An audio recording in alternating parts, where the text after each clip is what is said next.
Ahoj, volám sa Jozef Lehocký a skôr než sa pustíme do tém vedomia, spirituality a osobného rozvoja, myslím si, že je fér povedať ti niečo o sebe. Narodil som sa v roku 1955 vo Svetom Jure, malom vinohradníckom mestečku nedaleko Bratislavy. Vyrastal som v úplne obyčajnej rodine. Otec bol rušňovodič medzinárodných rýchlikov a mama pracovala v družstve. Neboli sme bohatí, ale ani chudobní. Mali sme všetko, čo sme potrebovali. Moje detstvo bolo poznačené ťažkou prácou. Takmer každá rodina mala vinohrad a deti jednoducho museli pomáhať. Dnes by sa na to možno niektorí pozerali inak, ale vtedy to bolo normálne. Práve tieto práce vo vinohrade ma naučili disciplíne, zodpovednosti a tomu, že nič hodnotné neprichádza samo. Môj otec mi odovzdal 2 zlaté životné rady a hoci odvtedy uplynulo mnoho rokov, riadím sa nimi dodnes. Prvá bola: nikdy nerob iným to, čo nechceš, aby robili tebe. No a tá druhá rada bola: skús sa vždy obuť do topánok toho druhého. Ako dieťa som nijako nevynikal. Nebol som génius, nebol som športovec a nepatril som medzi premiantov triedy. Skôr naopak. Bol som jednoducho úplne obyčajný chalan. Jediná vec, ktorá ma skutočne chytila za srdce, bola fotografia. Najprv som fotografoval len tak pre zábavu a neskôr aj svadby v mojom rodnom meste. A práve fotografia sa nakoniec stala mojím povolaním. Po vyučení som nastúpil do laboratória farebnej fotografie v Bratislave, kde som získal svoje prvé pracovné skúsenosti.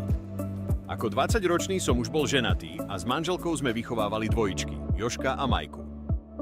Takže veľa slobody alebo bezstarostného života som si neužil. Ale v tom období ma však začalo čoraz viac trápiť niečo iné. Žil som v komunistickom Československu a postupne som si začal uvedomovať, že systém, v ktorom žijeme, ako si nie je v poriadku.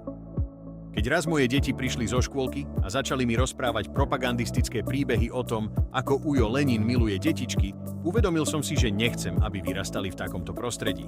A tak sme sa rozhodli odísť.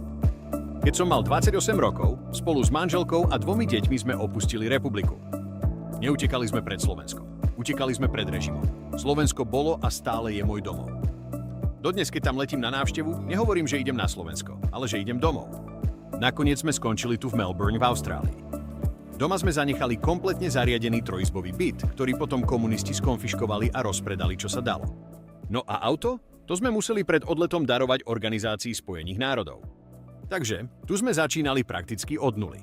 Mali sme iba $1000, 2 kufre s letným oblečením a obrovskú neistotu. Peniaze nám len tak vystačili na pračku a chladničku. Nasledujúce roky boli hlavne o práci, prežití a budovaní nového života. Na spiritualitu som tedy ani len nemyslel. Záujem o duchovnosť sa vo mne prebudil až oveľa neskôr. Môj prvý vážnejší kontakt s touto oblasťou prišiel po absolvovaní kurzu rozvoja ľudskej mysle a potom cez transcendentálnu meditáciu. Tento kurz mi otvoril dvere do sveta mimotelových zážitkov a astrálneho cestovania. Prečítal som na túto tému stovky kníh a práve tie ma priviedli k štúdiu hypnózy a reiki. Vďaka nim som objavil fascinujúci svet podvedomia a naučil sa, ako s ním komunikovať. Potom nasledovalo množstvo ďalších kurzov a školení. Keď sa na to dnes pozerám s odstupom času, niekedy si pripadám takmer ako závislák na vedomostiach.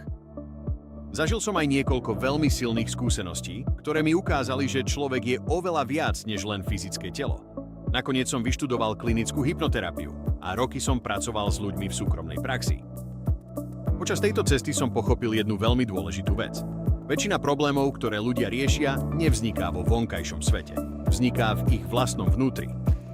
A pokiaľ nezmeníme to, čo sa deje v nás, nezmení sa ani náš život. A teraz sa možno pýtaš, prečo vlastne robím tieto videá? Odpoveď je jednoduchá. Pretože mi záleží na Slovensku. Keď sa vraciam domov, často vidím ľudí plných stresu, hnevu, strachu a beznádeje. Vidím spoločnosť, ktorá stratila kontakt sama so sebou. Ľudí, ktorí hľadajú šťastie všade okolo seba, ale zabudli sa pozrieť dovnútra.